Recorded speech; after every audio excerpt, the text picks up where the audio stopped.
Good evening, everyone. Hi. Let's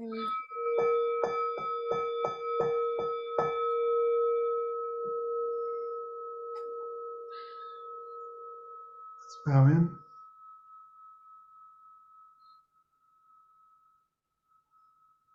So welcome to the. Think I should leave it like this, or should I highlight you? Small group. Yeah, let's leave it like this. So welcome to the Buddhist path of awakening. Let's wake up. Wakey, wakey. And that's really what this is about this evening, too. So we're working our way through the profound treasury of the ocean of Dharma. Oops. Oh, no. Hello? Hold on a sec.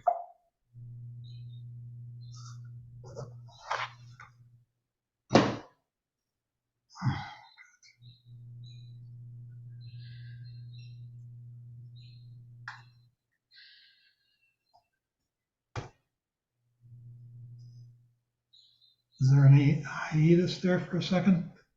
I don't know what went on. I hit a key on my keyboard. No, it's fine. Good. It's amazing how we're starting over at the beginning of the profound treasury of the ocean of Dharma. And I mean, I, for one, find it so profound. It's just really the Buddhist teachings from beginning to end. Just go over them, and I think they just sink in deeper. We have such a hard time hearing them in varying degrees, each according to our own lights.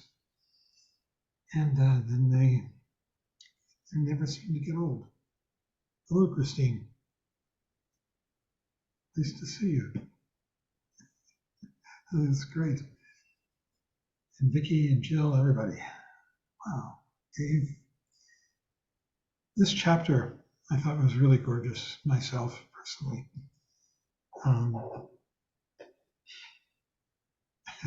Continually gnawing rock. I guess Judy Leaf, who's the editor, picked that phrase from one of the things he said in the course of the talk. It's a pretty good one. I should tell you, if you haven't heard him speak, it's different than what you're reading here. His character was, I mean, Judy has a particular style of editing, which is really impressive. I mean, that she can take all of these years of transcripts, 15 years of him going over them and digesting them into these 3 volumes. But at the same time, she has her own particular style, and it's much blander than his style was. Wouldn't you say, Barry? Yes. Yeah. He was very colorful. And in fact, there's going to be something that comes up in the course of this talk that points to that, actually. Okay, so you're spotlighting. Yeah. So continually knowing rock. And he starts out by observing, as we all know, that ego, the sense of I and other, which is the basic suffering, the structure of suffering, because these 2 poles, I and other, are constantly jockeying for position, or rather, I is jockeying to try and maximize the benefit and the pleasure and minimize the pain of the relationship. So he says ego is constantly reinforcing its imagined existence through reference to I and other. And the way in which we do this is we tell stories. Today, we were supposed to get a new bed. The whole thing went completely awry, and I got very upset and telling all these stories in my head about, what was wrong with this whole thing in the company and that. These stories keep alive the drama of I. I mean, I'm going to be gone in a few years. It won't even be here. And this whole story is just, it's air. But we do it all the time. Get caught up in these stories, and they can become so exciting and so engrossing. And their main purpose is to keep themselves going and to reinforce the whole notion of me and everything around me that relates to me and my relationship with it. He says, but as we begin to practice, we begin to experience egolessness, the egolessness of I and the egolessness of other, that they don't actually exist. They're just fabrications, mental fabrications. And that when we begin to meditate and come back into reality, here, now, I and other evaporate. In fact, let's just start out by taking a moment of meditation practice. If you'll take a good posture, just because mind and body follow each other, as he observes later in the chapter, and it's helpful to have a good physical presence, to have a good mental presence. And you bring your mind right here into this space, here and now. It's that simple. Thoughts arise like, what am I going to get out of this? Or am I doing it right? And then they disappear. And here it is, this simple awareness. And then thoughts arise and steal us away. Well, they don't steal us away, they create us to be stolen away. They create a stealing and a whole little drama. And then they evaporate, poof. And here we are, in our rooms, looking at each other on these screens, hearing these words. Now, when we start meditating, and at any point you can stop meditating and just listen, if that's the case, or you can meditate more and listen. But especially when we start meditating, and we're, for instance, if we're counting the breaths, that's a very beginning meditation exercise. You might count the breath coming in, going out, 1. Coming in, going out, 2. Coming in, going out, 3. And at some point you realize that you've been having this conversation with your aunt in Schenectady for the last 5, 10, 15 minutes, and it was all fraught with irritation and anger and affection or whatever it might have been. And you were completely gone, and you hadn't been counting the breaths. And then you come back, and you count the breaths. In, out, 1. In, out, 2. I do this a lot at night myself, because in my old age, I've been having more difficulty sleeping. I'm getting a new bed. That was the big drama today. And so I use this kind of meditation, the simplest form of shamatha, counting the breaths, to help myself get to sleep. Why is it a help? Because it cuts the stories, it cuts the thoughts. It brings you back to something in the present, the breath, coming in, going out, 1. Coming in, going out, 2. Now, me personally, I've picked the number 7 as a turnaround. I like the number 7. It's a prime number. And, it's a good number on a pair of dice and has some other significances. And I can't tell you how often I find myself suddenly in, out, 11, in, out, 15. And then the trick is you say, ooh, I did it again. I just lost my mind. You're not supposed to do that. That's another losing of your awareness. You're just supposed to let it go and start back over with no regrets. How about that? So this is all about, you see this chapter, which is really about discipline. What is the discipline? The discipline is to come back to this, the simplicity, the openness, the awareness of being awake right here and now. It's so simple. It's so simple. And you can use the breath, counting the breaths as a way of doing it, coming back from your dreams. You can use anything. You can just use kind of meditation we do here. of simply resting in the space where we're just doing. This is the very essence of discipline. Shila, Sultram. Sultram in Tibetan, Shila in Sanskrit. He says, there's a sense of desolation that begins to occur because you can't be here and you can't be there. A feeling of perfect unity, a complete world that does not feed you, does not starve you or reject you. Desolation is very important and powerful. He said, and it's desolation. It's like you're giving up meaningfulness, purposefulness, company, the company of knowing where you're going. You're giving that up, and there's this quality of aloneness, desolation. He says it becomes a reality in its own right, a very clean, pure, and absolute world. No here, no there. So you cannot attach yourself anywhere. We're just floating free. Very simple and direct. It is simply practicing a sense of basic non-existence. The sense of existence comes when we get into the stories. Oh, tomorrow I've got to go do this, and I got to remember to get the cleaning, and I got to remember to go to the grocery store, and I've got this. What should I put on the shopping list? And blah blah blah. And we're creating a world in our heads that doesn't exist anywhere else. When we begin to realize that, that's that sense of desolation that he talks about, aloneness.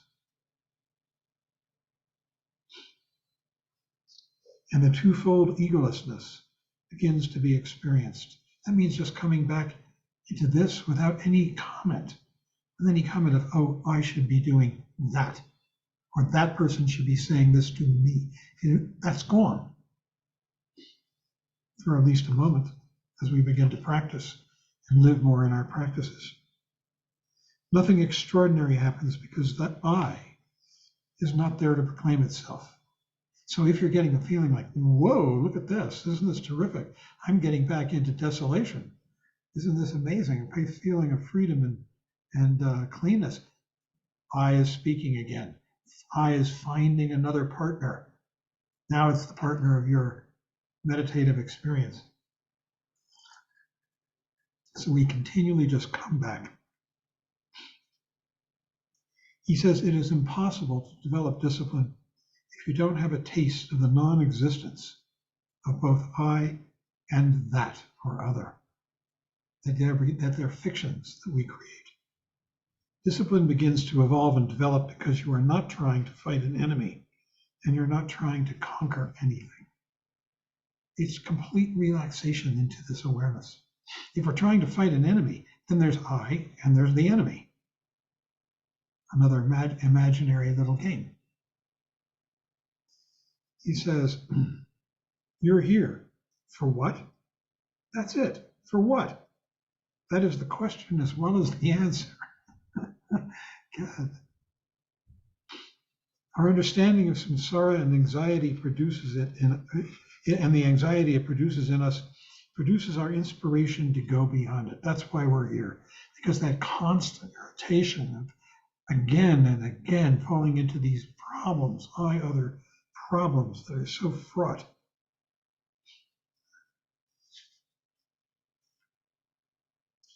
The only way to deal with our anxiety is by means of discipline.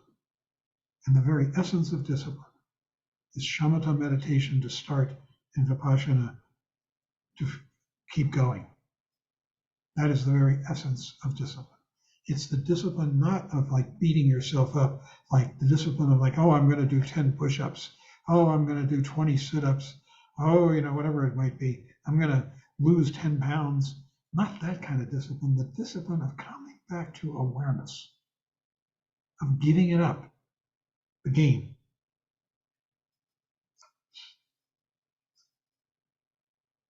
He says we look for escapes from our anxiety through various forms of entertainment, don't we ever? Television, movies, relationships, meals, and even Vajrayana religious practices. This really irritated him. People, get caught up in the exotic quality of Tantrism, mantra, mudra, the foreignism of it. He saw that so much. People are, bamboozled by the foreignism and the foreign teachers, Tibetan lamas, and being it's a form of entertainment to keep ourselves occupied, feeling like, oh, I'm getting somewhere. I'm getting somewhere. He says, so even Vajrayana religious practices, mantra, mudra, visualization, and so on, can be used in a samsaric manner, which is, quote, illegal to entertain our anxiety in that way. He calls it illegal. The only way to deal with it is by means of discipline. What discipline? This isn't a discipline like you're going to, wear a girdle, do whatever. It's the discipline of coming back into the present moment, which is really, ultimately, especially when we learn Vipassana, the ultimate form of realization and relaxation.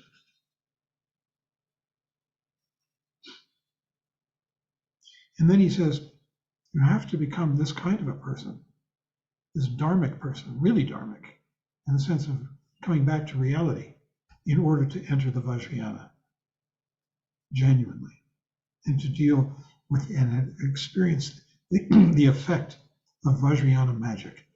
Because Vajrayana, so-called magic, is the reality of this world, this life, stripped of these I-other games, seen nakedly, vividly, empty of these overlays of concept, full of color and true meaning.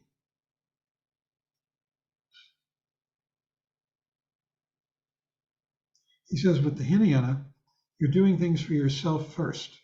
You have to. You're dealing with your sorrow, your anxiety, your unhappiness that we all have, that arises at all times, different kinds of times. We think we're getting somewhere on the path, and then suddenly we're just stricken. The circumstances of life take us. It's like an illness, passing through us. And then with the Mahayana, you're beginning to do things also for others, because that opens you up. It helps you release the I, and it also begins to develop a sense of pleasure in the real sense of love for this world, and love for others.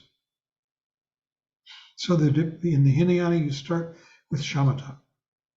Shamatha is essential. You have to relate with yourself and acknowledge your shortcomings before you can go beyond them. You need to sit and meditate more. And then when we do that a lot, we begin to see our shortcomings and how. Don't we ever? Our inability to be present, our inability not to dream, our inability not to have these nasty thoughts, as well as the nice ones. He says it may not be very appealing or imaginative, which you could complain about and blame on the Buddha, but you still need to just do it. So we could blame it on the Buddha if you feel like it. He'll take it. Then he talks about proper conduct, sultram. Sultram is it's the Tibetan, one of the two Tibetan words, that and we're going to come to tulshuk, that have to do with this idea of discipline. It means proper conduct, proper regulation. Sanskrit for sultram is shila. And oftentimes they talk about these three main principles of Buddhism: shila, prajna, which is intelligence, and samadhi, which is awareness. Shila is the discipline of giving up neurosis, giving up neurotic patterns of thought and behavior. Samadhi is what you get when you give them up, this awareness. And prajna is the intelligence that develops when you begin to develop the other two. Here, discipline is not based on self-justification or personal enrichment. You just do it. You just do it. It's so simple. No feedback.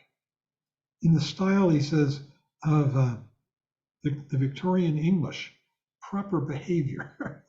You remember he had just come here from England a few years prior. He spent a lot of time there. He was given a fellowship to Oxford. That's how he got out of India and into the West. So he saw the British, and he was very critical of the British as well. But I guess he admired this quality of the discipline of Victorian English. And by the way, I've just got to say it, this is completely off track, but I saw a marvelous movie the other night, which I'm going to recommend to you. It's English movie called Mrs. Harris Goes to Paris. Anybody here seen it? It's on Amazon Prime. It's gorgeous.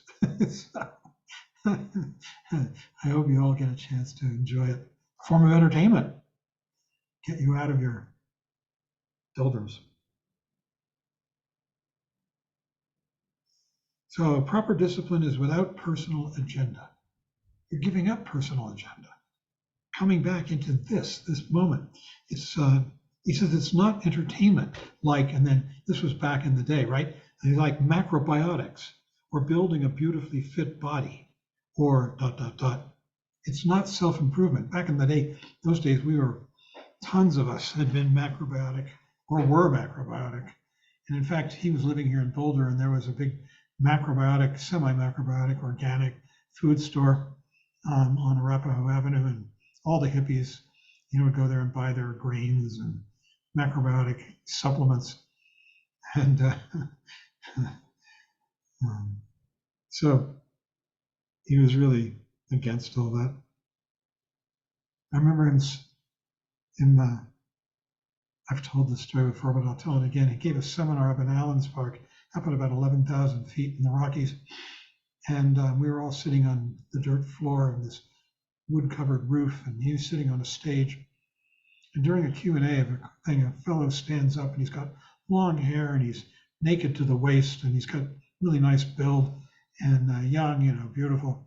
And Trump Rinpoche's got a glass of scotch in one hand and a cigarette in the other, and he's sitting on the stage. James Clark. Oops. Can you hold on a second? This is my doctor. Hello. Yeah, and it's a really bad time. I'm teaching a class. Can you make it quick?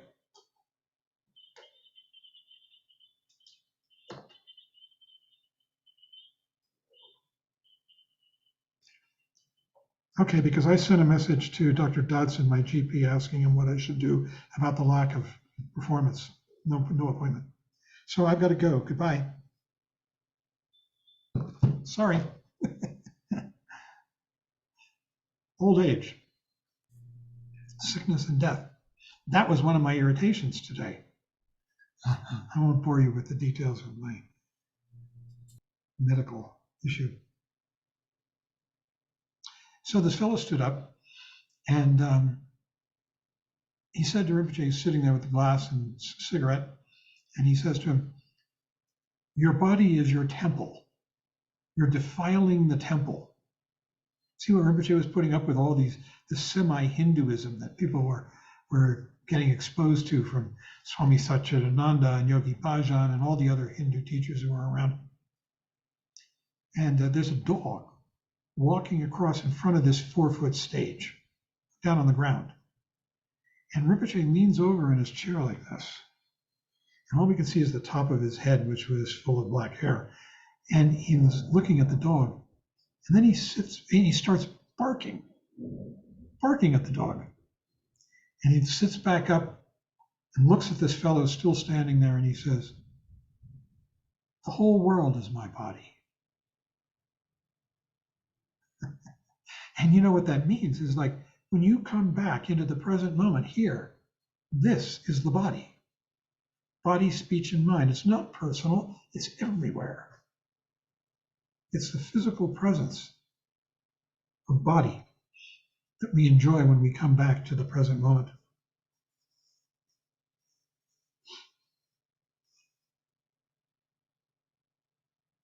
So there are,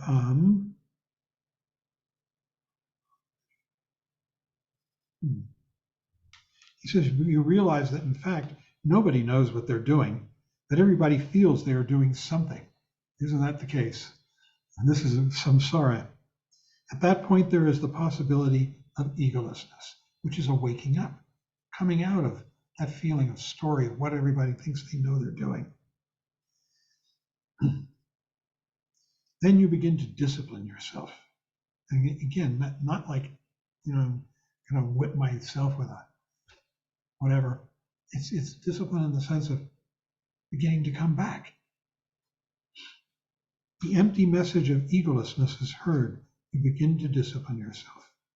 The empty-heartedness of egolessness begins to take place because we begin to give up all of our meaningful schemes with all their senses of meaning. And we come back into this simple world, which is without all those meanings. You lose your reference point of this and that, or the sense that you're about to, or at least take the attitude that it is possible.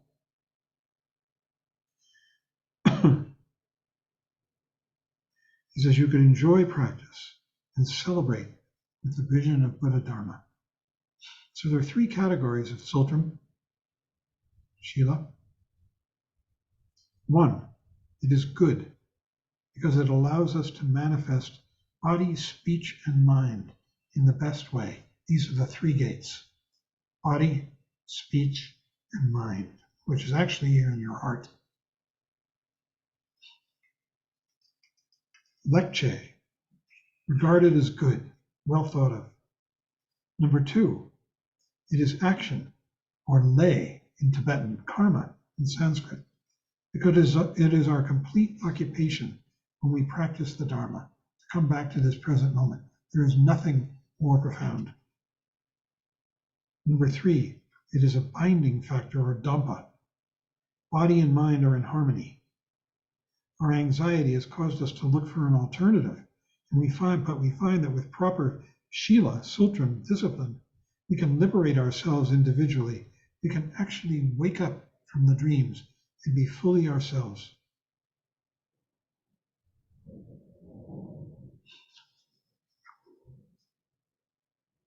Can you hear the thunder? We've got thunder here. Yeah, Barry says yes. So we have to tame and subjugate. That's the meaning of the other word that's like this, like sultram, tulshuk.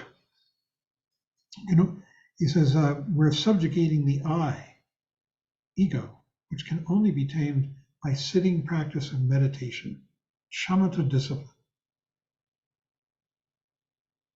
Having shuk to tul shuk, this says tul is the disciplining, shuk means entering, having tamed your ego, then you begin to enter into awareness, into vipassana, which is this world, this real world, which is vivid, beautiful, meaningful, in a real way, not in the sense of, oh, I've got to pay the rent, or not in the sense of, oh gosh, I'm being admired. It's the sense of everything, that the skin is pink, that the sound is loud, and so forth. So tulshuk, this genuineness, is the Hinayana truth of genuineness and gentleness. It could be translated practitioner, delight and discipline, very genuine, which allows you to enter onto the path. You can practice genuinely and tame yourself.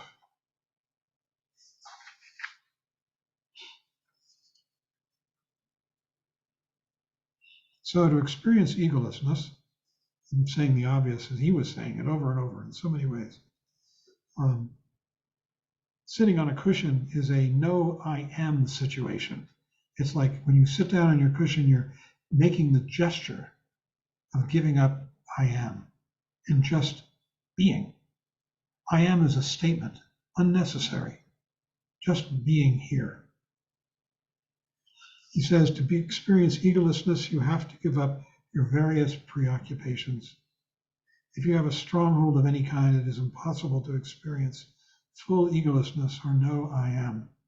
And I was planning on going to bed tonight worrying about this situation that we've got with our bed. And that's what I have to give up. See, the thunders. acknowledging it and saying, yes, yes, do it. Discipline means sitting diligently. Here it is, so simple, direct, sitting diligently. That's the true meaning of this discipline. Practicing properly, and the rest of your life, too. 24 hours a day job. You can't take a day off for an hour or a minute. Boy, do I ever. Genuine discipline is a full experience. It's about being awake. I am haunted all the time, he says. I am haunted. By what? By being awake. He said that of himself. And if you decide to practice the Dharma, you should be haunted too. Haunted by the Dharma saying, wake up, come back from those little dreams of yours, which are so small, petty, and yours.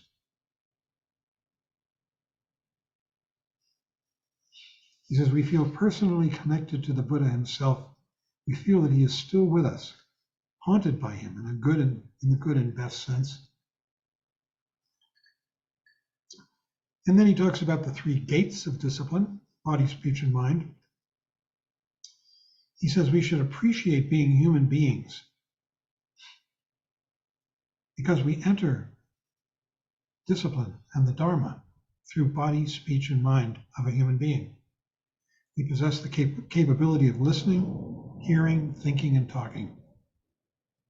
We should appreciate that we can practice the Dharma. Don't we take it for granted?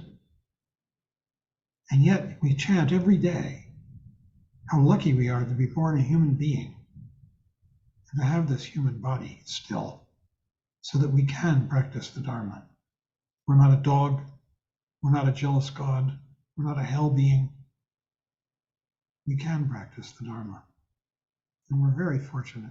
I mean, some of you lived in New York or do. I lived in Manhattan, especially Lower East Side I lived. And I remember walking down the street many times and seeing somebody walking along, screaming, talking to themselves, just completely in another world, or on the subways.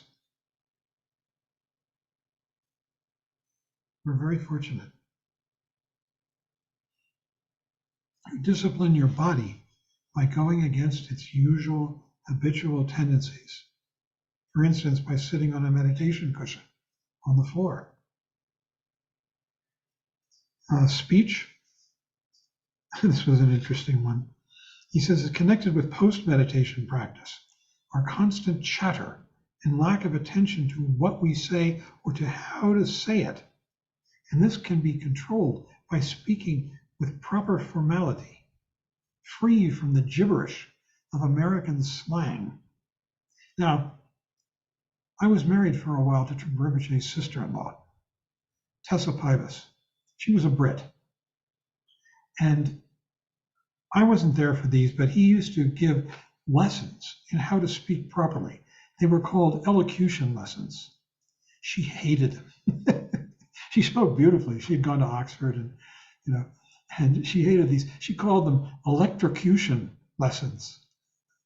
The rain in Spain falls mainly in the plain. I mean, she'd come back, I can't do it. And she would show us how they were being trained to pronounce properly by him. Electrocution lessons, she called them. But then her diction was gorgeous, beautiful English diction. She's dead now.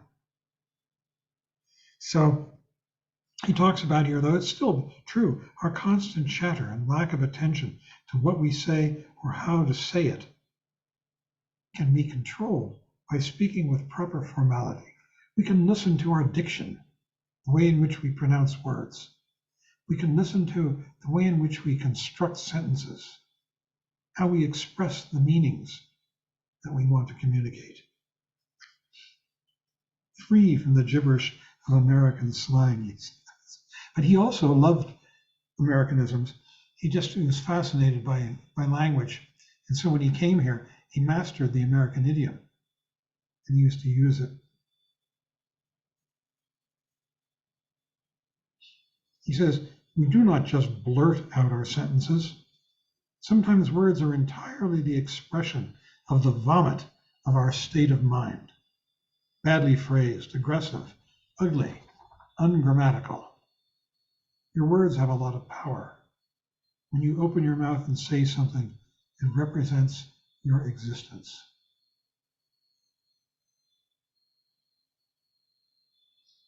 So what you say, when you say it, how and where are important. We shouldn't just burp out our language. As Buddhists, we should learn how to speak.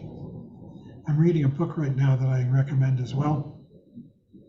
It's not as much fun as Mrs. Harris Goes to Paris, which is a total hoot, lovely, heartwarming, basically good, that movie. This book is called The Weight of Ink, and it's a very interesting book. It's about Jews in Europe, among other things. And it's split between the 1600s, 17th century, and modern times. It goes back and forth because there are two scholars who have discovered a trove of documents in a house in London. And these documents are letters that were written by Jews to their rabbis or rabbi in the 1600s. And these two scholars, one of whom is not a Jewish person, an elderly English scholar, and the other is an American Jew postgraduate student whom she enlists. And they're going through, they're reading these letters, which are just falling apart, but are gorgeous. And the language of this book, I'm so impressed by this author. It's worth looking at the book just for the language, the way the author masters the language.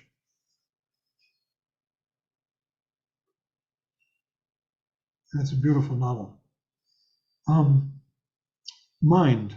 In both meditation and post-meditation practice, we try to develop our intrinsic awareness. This is the name of the game, from beginning to end.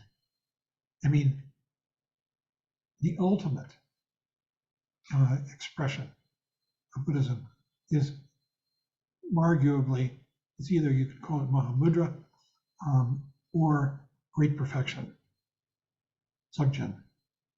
And Dzogchen is the pure, utter perfection of this kind of intrinsic awareness.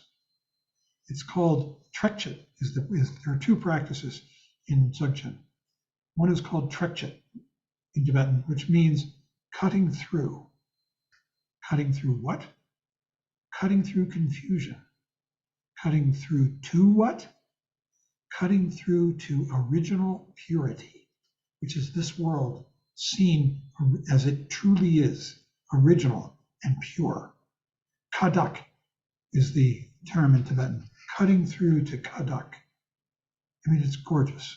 And it's just the perfection of the practice that we're doing. If you can do it perfectly, you're there. Resting here in simple awareness. There's another practice as well in Dzogchen, which I won't go into. It's a little bit different. It has to do with, once you cut through to original purity, what can you see?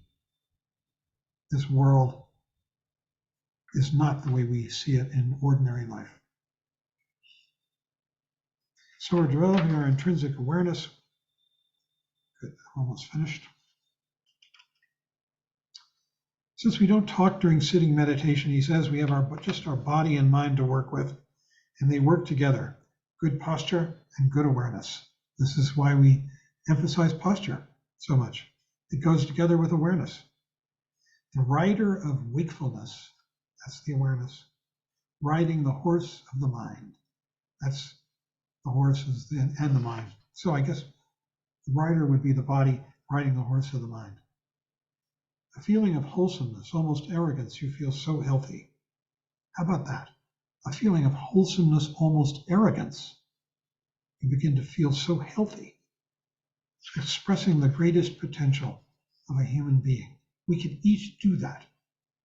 As we walk down the street, as we go into the drugstore, as we buy things at the supermarket, we could express this extraordinary healthiness.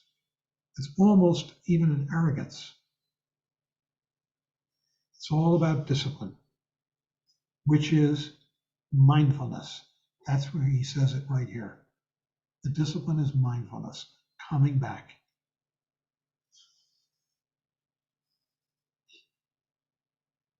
Discipline comes first. Without discipline, you're useless. The discipline of mindfulness, coming back again and again. He says, without mindfulness, you haven't made a connection with yourself because you haven't actually experienced your body, speech, and mind properly and personally. Instead, we've been lost in dreams, misinterpretations, fantasies about ourselves and others. So it's all about discipline.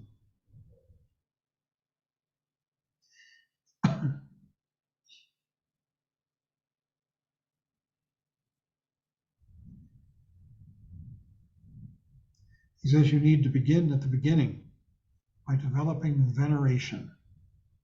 And we should venerate these teachings. We should treasure these teachings. We should hold them so dear. They are our life's blood. They are the only salvation.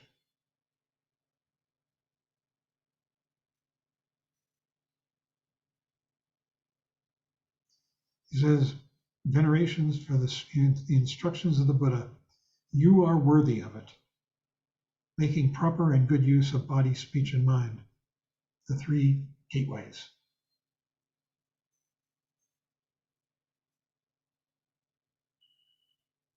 So finally, in the last section, he talks about natural discipline. You could regard it as your personal adornment, as the glorification of your natural existence. It's not alien. It's not something you're importing. It's who you are. It could become food for your being, food that you like to eat, not like food you have to eat or medicine you have to take. The lineage holders of the past also went through this training and bound themselves to the teachings. And here's a phrase that I put in red. That is why you take the refuge vow, to bind yourself to this wholesome discipline as past lineage holders did, to this wholesome way of being alive. That's why we take the refuge vow, to bind ourselves to this. Could break your heart, make you cry.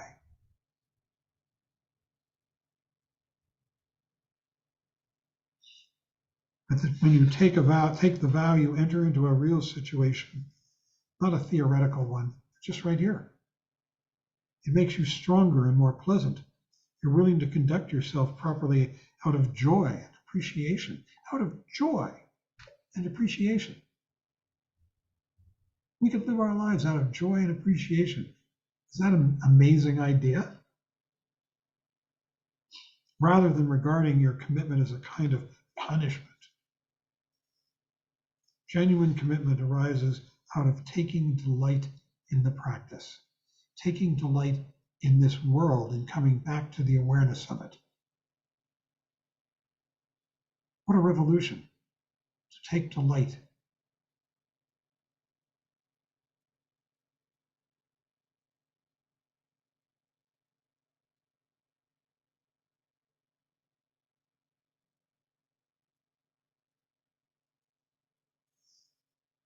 He says, by means of this discipline, coming back into awareness, you're developing the potential of knowing what to accept and what to reject.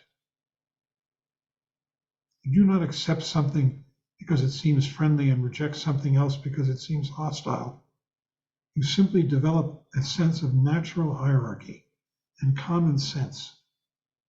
Common sense.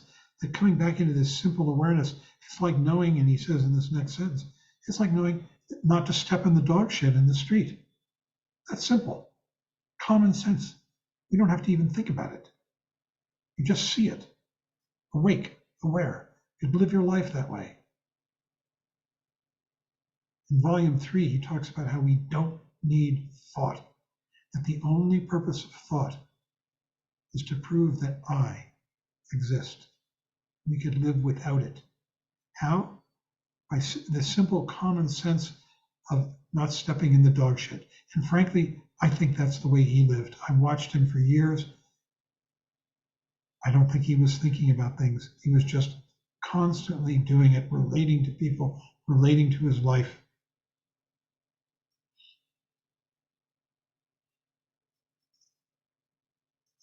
Dharmic training is based on having a natural sense of what is good for you and what is not good for you. It is not based on following particular rules. No, please, not. But on fulfilling your natural potential to know what you should cultivate and what you should avoid. And we know that.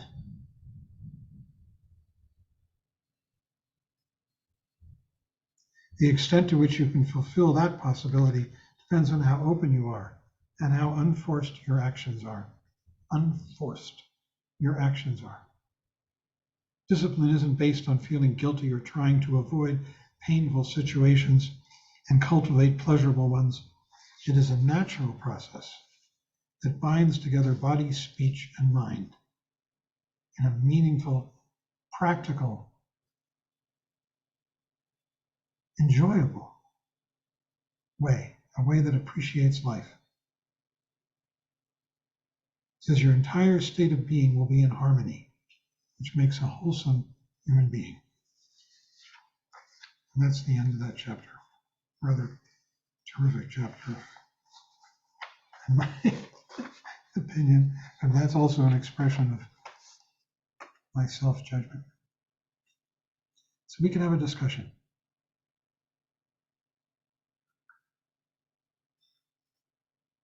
And for those of you who are thinking about taking refuge, you just got a lesson into what refuge means.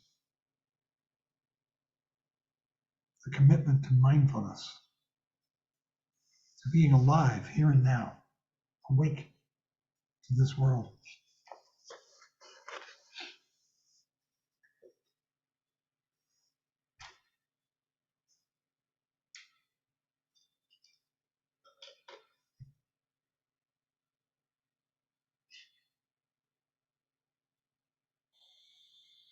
Hey, everybody. Hi, Don. When I was listening, or when you were going over the first part of the chapter, what kept coming to mind was an interview I heard with this woman who was a nun. I think she was a nun in the Theravadic tradition. Now she's not, and she runs this kind of retreat center in Spain. And but anyway, she was making the point about how people come to the Dharma, and a lot of times it's out of a sense of suffering and dissatisfaction because a lot of stuff is going on in their lives. She said that some people come to the Dharma when they actually get everything they want. There are those people that actually get everything they want in life and then find out that it's still not working. And I mention that because it reminds me of meditation practice. If I'm doing meditation practice and I remind myself that I'm not trying to get anywhere, that this isn't going to get me something that I want, so I might as well settle in with how things are, it seems to be somehow to be easier than, striving to get somewhere. So I just wanted to say I appreciated that. And then near the end of the chapter, when you were talking about discipline and about language, I really, really appreciated that. Interestingly, I can't remember what this woman did. She did something in London prior. I don't know if she was a financial analyst or a lawyer, but very well spoken. And it's interesting that you bring that up because I notice when people are really well spoken that somehow things quiet down and my attention goes to what they're saying easier. I really listen to them. So there's something about the discipline of being well spoken. And I don't know, I just like the whole idea of the idea of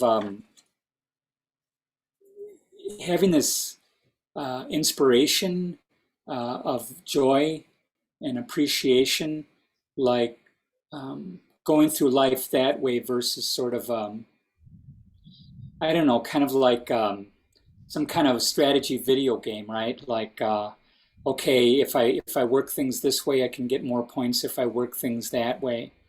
And it really seems I'm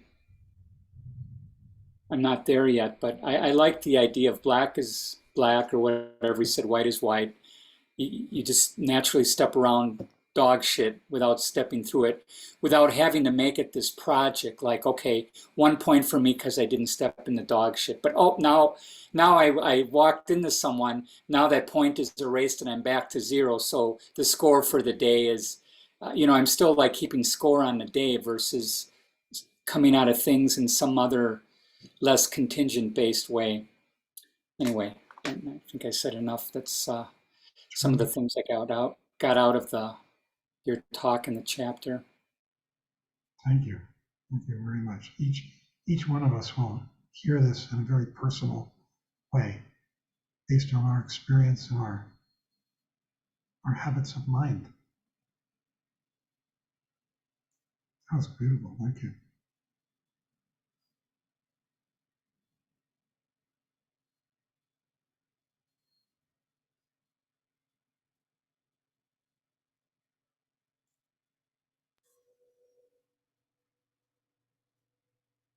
I'm curious how any of you may have found these teachings coming to the fore in your daily life, like what Don was just talking about.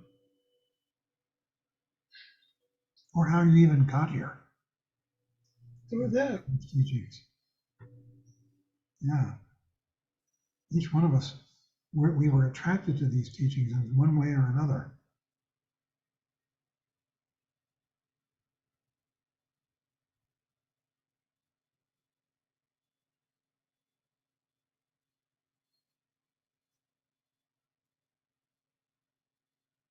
I mean, initially, I heard Ram Dass speak, and I was going to go to India. I wanted to experience kind of the spectacular, miraculous world that he had experienced with his guru, his Indian guru, miracles and mind reading and all kinds of things. Just meaningfulness in life. And then I met Trungpa Rinpoche, and everything changed. It's all about this. Judy.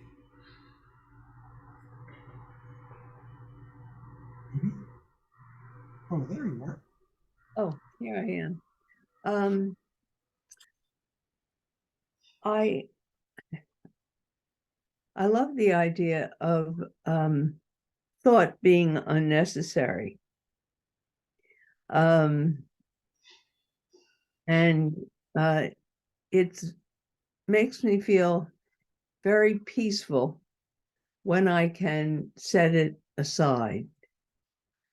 But in the teachings, one of the things that attracts me the most is how much he cares about the people he's speaking to and leading on the path. Trungpa.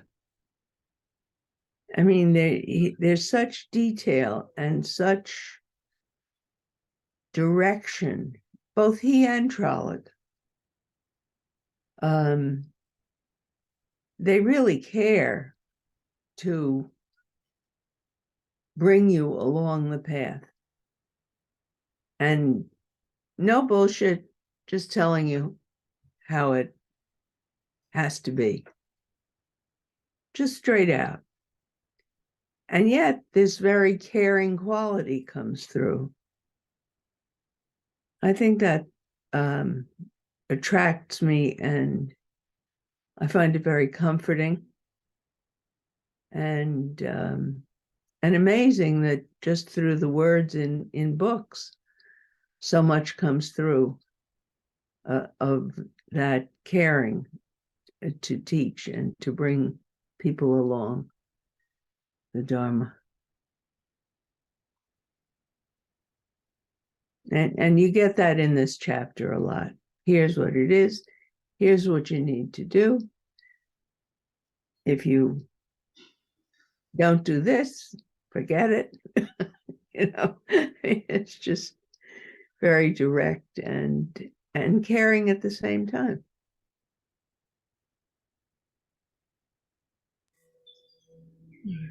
Thank you for that. I never quite looked at it that way, but yeah. Terry, what do you think about that?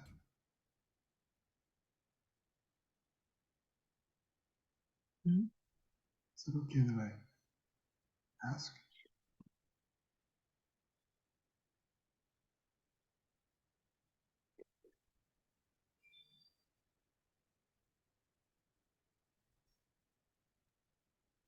I'll chime in just for a thought that came up in the reading, and that is, for me, discipline is noticing when my mind, when I'm being run by my preferences. So that's an awareness. And so that, I mean, certainly it helps to hear things, the same things said in different ways, but that's what my mind has translated it to. And that's useful for me on a daily basis when I make choices about what I'm going to do next.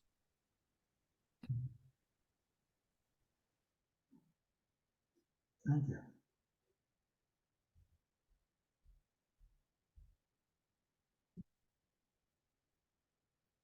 Darlene, what do you think about all this? I was thinking about Ivy and how she sat with us the other day and she watches you do this. And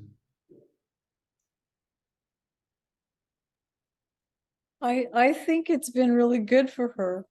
I mean, even though she doesn't do it, it's it's helped her be more present and calm, and me as well. She said the other day, do you notice how we have less conflicts for a long time now, and we've been kind of happy, more happy, and I think that's why, just, you know, paying attention and not letting anxiety rule you, which I've done before.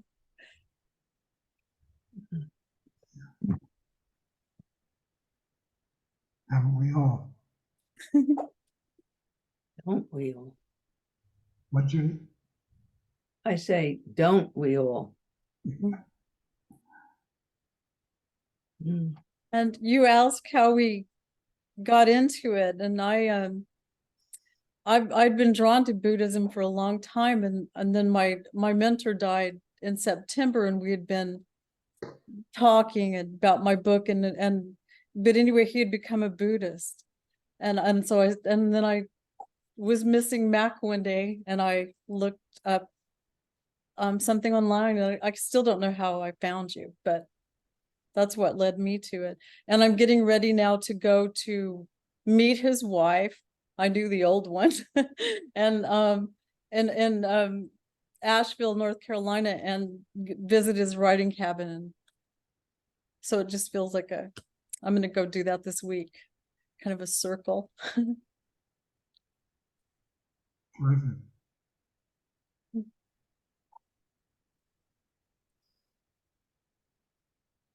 Mm. Sarah, what a beautiful, idyllic setting you're in. Where is she? Thanks. Yeah, I'm just in on my back porch, processing motherwort. But this is my second time going through this book with John and Barry. Third time reading this book, and I was really grateful for the reminders of the discipline. I think I've gotten away from that. I know, like, been showing up kind of late to meditation and not really treating the Sangha with the respect that I used to. So I was really grateful for the reminder this chapter provided for me. I don't know, this might have a little bit more to do with the other book, but I realized when I was really little, my parents would get mad at me for something I did and send me to my room. And I wouldn't really be all that upset about it. But then as I sat in my room bored, I recall like trying to come up with thoughts to get me more emotional, like more angry or more sad. And I would sit there and get so worked up. And I wish somebody would have just stopped me in that moment and told me it's not worth it. Just realizing that it really is entertainment, the thoughts and the emotions that they bring up, and wishing I would have figured that out earlier rather than trying to practice it to make it stronger. Thanks. Thank you.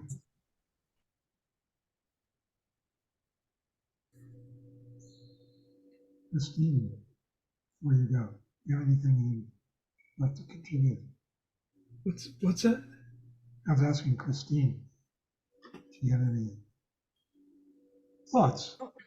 Yeah, Does it sorry, work? John. I was just going to hit the loo actually. Oh, go ahead. But Go ahead and come back. no, I'm okay. No, I'm still trying to reconcile his emphasis on language and choosing the right words and dog shit, to be honest. So I don't know. I find some of the writing, I know it's a translation, but I wonder if he spoke like this in Tibetan. I find it jarring. I find gnawing the rock jarring, very jarring visual. He spoke in English. Oh, okay. Oh, so He didn't speak in okay, so Tibetan. these are his words then, his own words. Well, his English. Anybody Mm. here familiar with it? If you listen to videos, I used to say, the more advanced the teachings, the more I felt like he was painting with words, English words. And his English was not ordinary, not like mine, which is pretty ordinary. It was more colorful and full of expressions. But yeah, he only spoke in English. He didn't speak in Tibetan. Oh, okay. No translators. Oh, okay. Well, denying the rock, I don't know. I guess I feel a little aversion to that phrase. I mean, and the rest of it was great. I mean, I liked the mind body speech working together and the strength and the unity of those three things, mind body speech. I like that reminder in this chapter very much.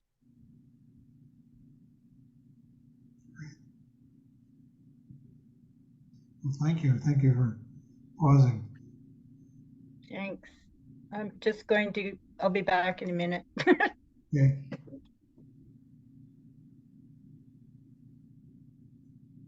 Well, we heard from Vicky, Kyle, Jill, and Mika. Kyle, looks like you had something to say. I was giving a thumbs up, but I could blab. Go ahead, blab. Oh, I could blab. I don't know what to blab about. There's a lot I could blab about. That was a good reading. I guess the story that particularly struck me was the one that had nothing to do with the reading, the one you told about him going, the whole world is my body. And he's sitting there with his cigarette and his beer, and the guy in front of him has a perfectly sculpted muscles and healthy hair, and I Wow. don't know. It reminds me of Marpa the translator going to, I forget who his guru was. If it was like Naropa, or maybe it was the time he saw Kukuripa. I'm not familiar with the story. I read the book like once or twice, the Cutting Through Spiritual Materialism book, which I don't think is too far away from what he's talking about in this talk. You know, where he goes and the guru asks Marpa for all of his money.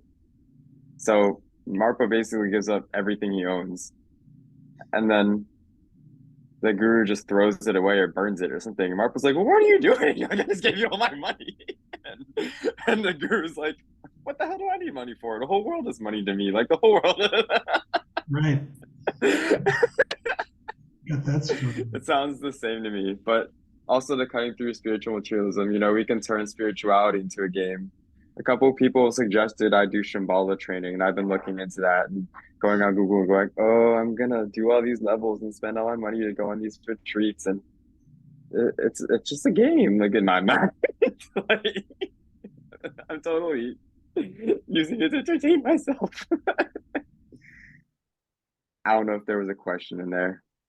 You told me to blab. Thank you. Thank you. Very brave. Good. Thank you very much. What Good comes, blab. Good what blab. comes in response is you might find interesting retreat. In retreat, you go off alone, preferably to an environment. It's not your familiar environment, very simple one. It doesn't trigger a lot of associations. And for an extended period of time, you just practice. You take care of your body's bodily needs very simply and do a lot of practice. And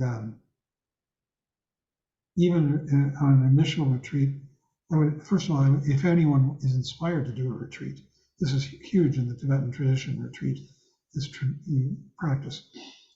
Talk to me first. We'll discuss how long it should be. It could be as short as 2 days. I would recommend 2 days to make it really interesting. And what conditions? In the tradition, there are lots of people who've done the long retreat, which is 3 years, 3 months, 3 weeks, 3 days. I've never done anything like that. I just personally done a lot of 1 month retreats, quite a few. And they're very powerful in terms of bringing the teachings home. And how you do that. So that's something we can think about, some practice. Oh, you could start out by joining us for a retreat in Vermont. Yes, it's best to start out with a group retreat, where you come and sit with a group like us, our group, for a month. We'll probably be doing it again. This year we did it last year, or another group, just to make sure that you're okay, you're good with sitting that long. That's something to think about. It brings the teachings home, brings the practice home.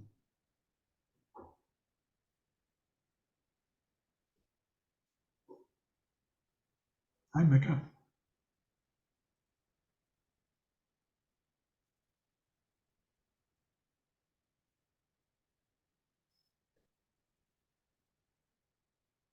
And Dave. There we go.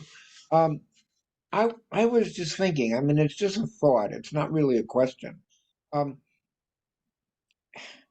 you spend in a well-organized life and actually, any sort of life, you spend the greater portion of your life um, building up your ego, constructing your ego. That's what it's all about. And making yourself into a certain type of person. And discipline is the role in that. I mean, you imagine a well-disciplined person has a well-disciplined mind and well-disciplined habits, and all those habits and all that work is directed towards strong ego, a strong mind, a strong body. And then at a certain point, it reverses, and you're using discipline to get away from your ego, to separate yourself from your ego, to not having an ego that you've built up. To now it takes the same, not the same discipline, well, the same in its nature, discipline to not exactly undo, but disappear this ego that you've spent your life building up. And it's just a strange juxtaposition that I guess we have to go through. I guess there's no way around it. Because if you don't build your ego up, then you don't have the strength to tear it down or to get away from it. And again, it's the application of discipline, which I find very difficult, always found very difficult. Brought up by parents who didn't believe in discipline. Discipline was anathema. I mean, what sick people did. So it's always been very difficult for me to be disciplined, and it's difficult now. Just a thought. It's a strange situation, being alive. I think this kind of discipline is leading us to free floating in space, the space of time and physical space, this world. And when death comes, it's no big deal. It's just another event. You know? Whereas when we are working on building ourselves up, death is a real issue.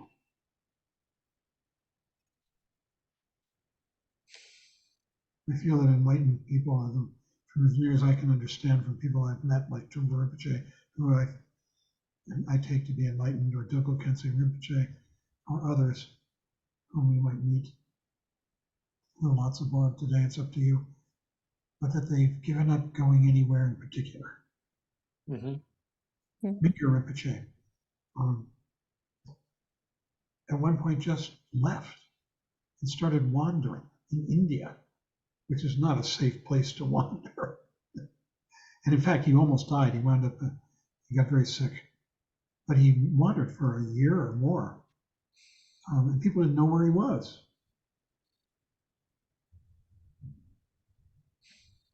I feel that, I think Trungpa Rinpoche was doing that too. When I met him, he was about 30. And at one point after a year or two, he told me, he said, "You better hurry up. I'm going to die at 37. And he didn't seem phased. Well, he died at 47. He outlived his own prophecy. I wonder too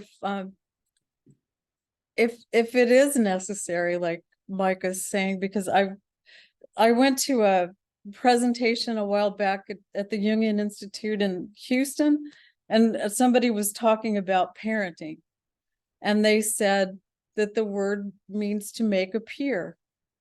And I just thought of that, to make the person a parent. And I've thought about that a lot, because it's like drawing something out as opposed to shaping it. And so I wonder if children can grow up and not be so egocentric, and What the teachings say, I'll just give it to you because it's I don't have an opinion. I just tell you what they said, is that when we're born, our ego is embryonic. And in fact, it can be described, the state of that embryo, in terms of the 5 skandhas, which describe ego. An infant is born at about the level of the 3rd skandha. There's a sense of self and other, but the relationship is very impulsive, which is what the 3rd skandha is all about. Suck the tit, cry when you're unhappy, whatever. And that you don't want to start a child meditating until they've reached, according to Rinpoche, this was the tradition in Tibet, until they reach about the age of 9, because you want the ego to fully form the whole 5 skandhas before you start to unravel it. If it hasn't fully formed and the child starts to meditate and which they do a little bit, but it's more token, it can cause damage. The child can wind up confused. So that's just, and Trungpa Rinpoche said he really didn't start practicing seriously until he was about 9 years old. Although he was treated like, a demigod. He's a reincarnate Tulku. and there's just I guess layers of the ego too, because there's I don't know. Well, of course there's layers to it, because then we have more things happen and more stories, and it gets complicated. So get a hold of it then. I'm just thinking about it out loud. I don't really That's fascinating. I think we're all being enjoined to become lovers of life and singers, artists, celebrators, writers of fiction, singers of song, painters of paintings, makers of beauty, because there's really nothing else that's that I can see that is recommended by the Dharma teachings, playing with life, enjoying it, celebrating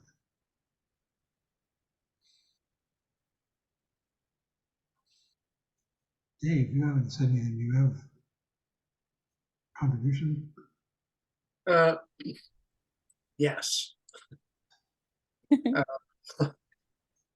No, what I would say, I'm finding these teachings refreshing, because I've studied for a number of years in the Gelug tradition, and in the Gelug tradition, when you're going through this material, this foundational material, which is called the lower scope. It's you're not even talking about ego at that point. It's basically, you're going to die. Here's karma. Here's what's going to happen to you. And by the way, there's 22 hells, 9 hell, 9 cold hells, 9, and it's really much more, I would say, literal, and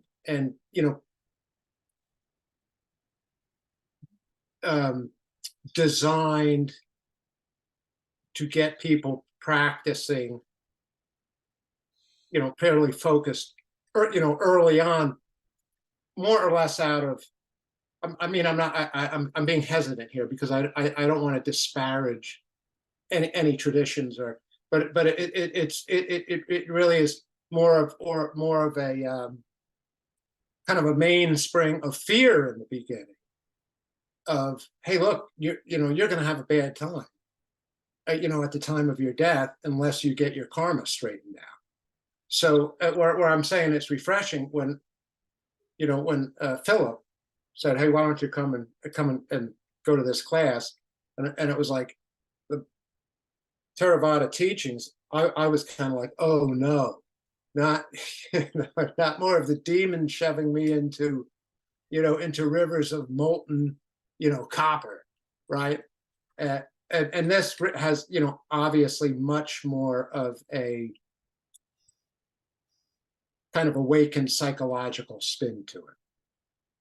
Now to be fair, with the Gelug stuff, you get there later on, but in the beginning, in what's called the lower scope, it's just a lot of, there's a lot, let's call it motivation, right? It's kind of like basic training, right? And this I find to be really very interesting perspective on that teaching. Did that make sense? Yes, thank you. Yeah. Thank you. Vicky, before we leave, anything? Yeah, I'm just kind of plodding through every day, trying to use this wonderful tool of stopping and coming back. Today's example was, I was over at LabCorp, which is inside a drugstore, and I was trying to find where the bathroom was. And every time I stopped to ask someone, they get all disengaged with someone else. So my automatic, bad ego habit of kind of feeling impatient came up, and I'm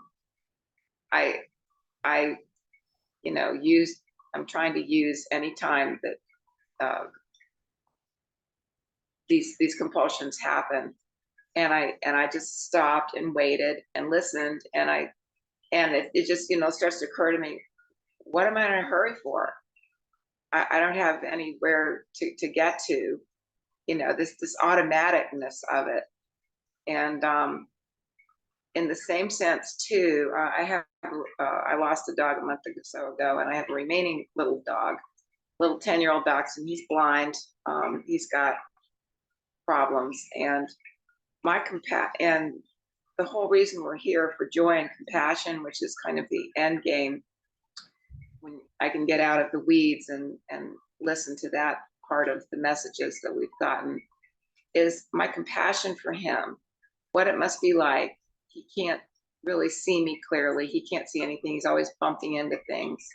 He has his little nose, when he's standing near me, he has his little nose on my ankle so he can find where I am. And I'm just, it's just such a gift. The time I have left with him is just this heartbreak and joy of him being here.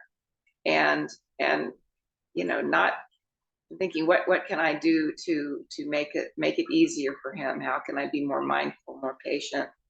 And it's just very healing, as opposed to thinking of your pets or anyone else in your life as, well, they'll be around for a while and then they'll be gone and I'll move on. But it's like, no, you don't think about that. You just are here with them. So every day is a gift.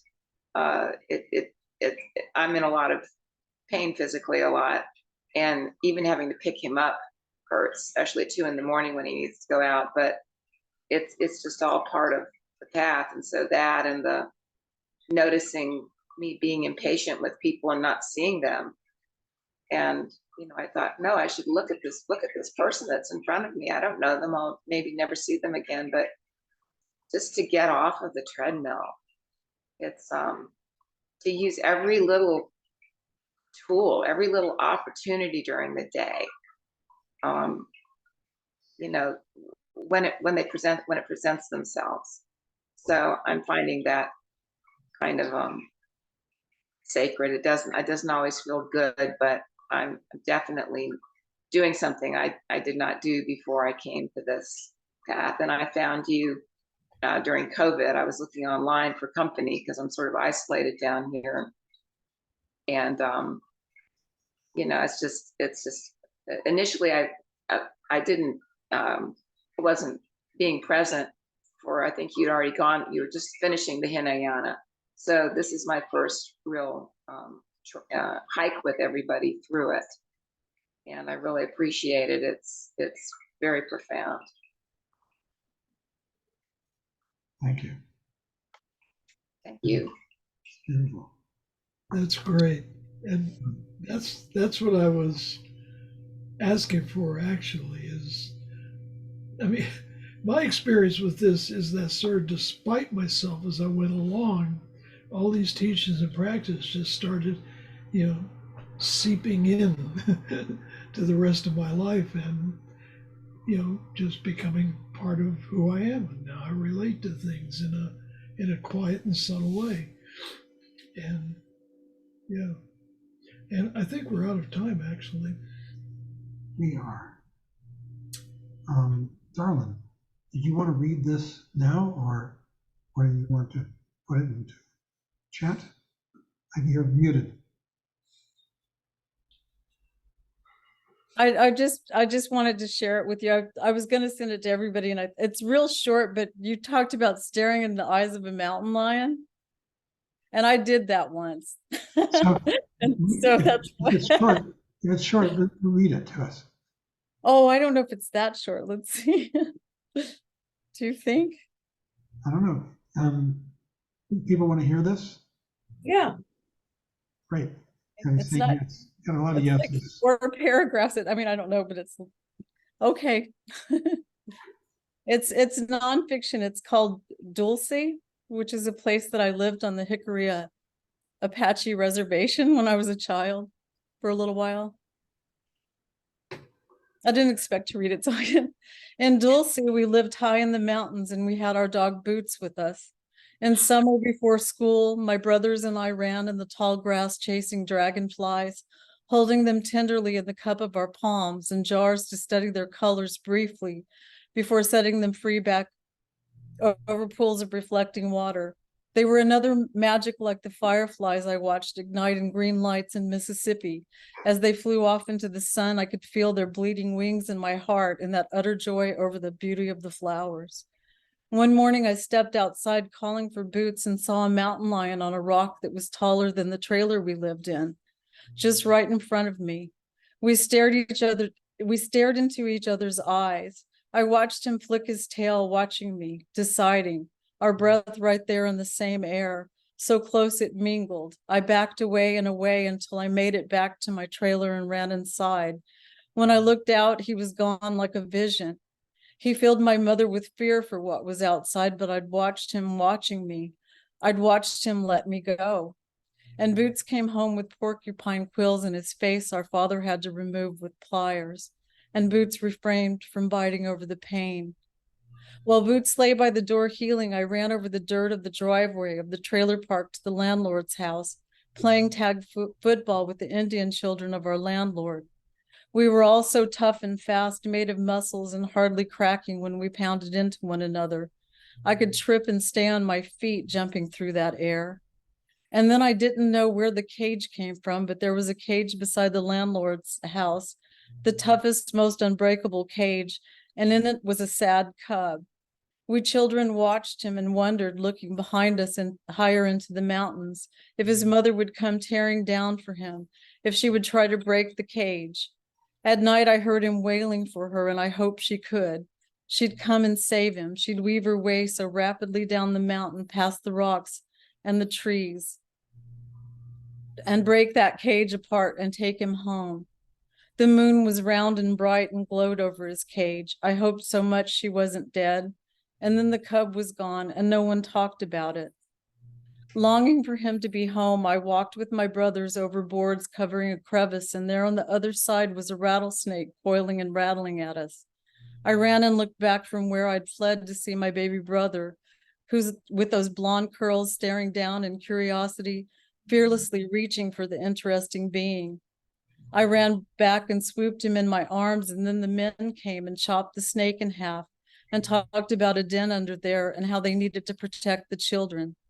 They talked about blindness and finding one's way by scent and feel. I thought about Dulcie.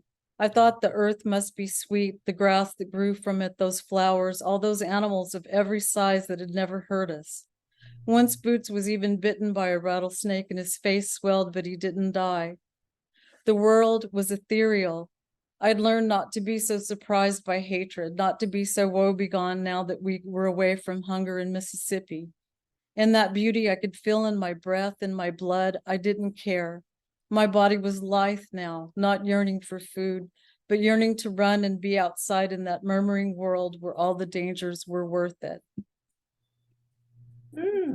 Wow.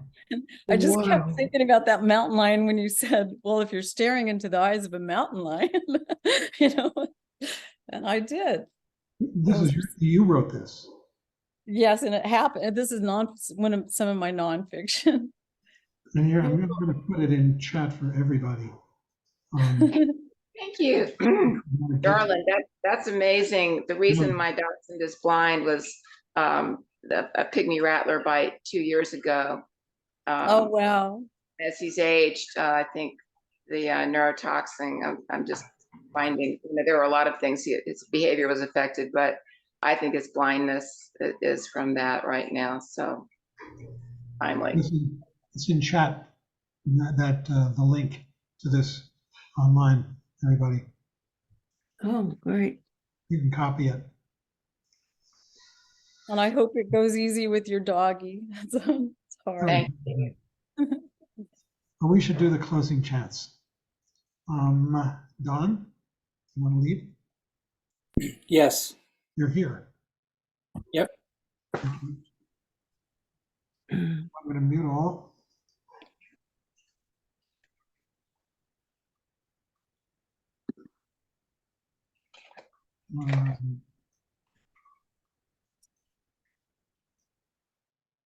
Don, unmute yourself. Okay. We'll close by reciting a prayer for peace and the dedication of merit earned by our practice for the benefit of all sentient beings.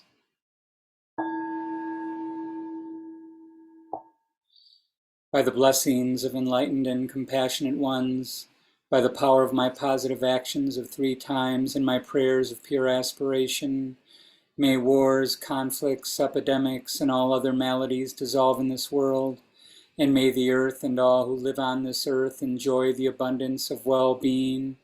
May all learn to live lovingly with each other.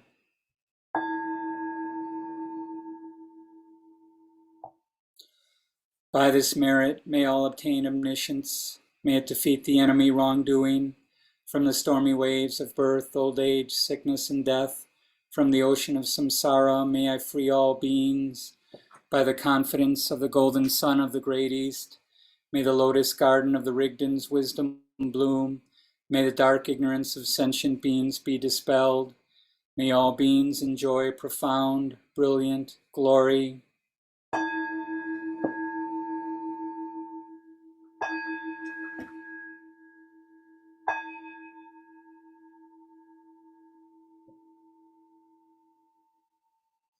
We are going to take the month of July off.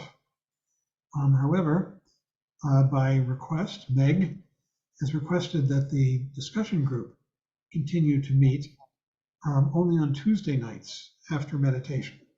So on Tuesday nights, the discussion group will get together. People can chat about whatever they like, and that'll continue. All right, everybody. Good night. This was Wonderful. Thank you. really good. Good night. And thank you, Carmen. Thank you. Good Thank you. night. Thanks so much, Thank you. everybody.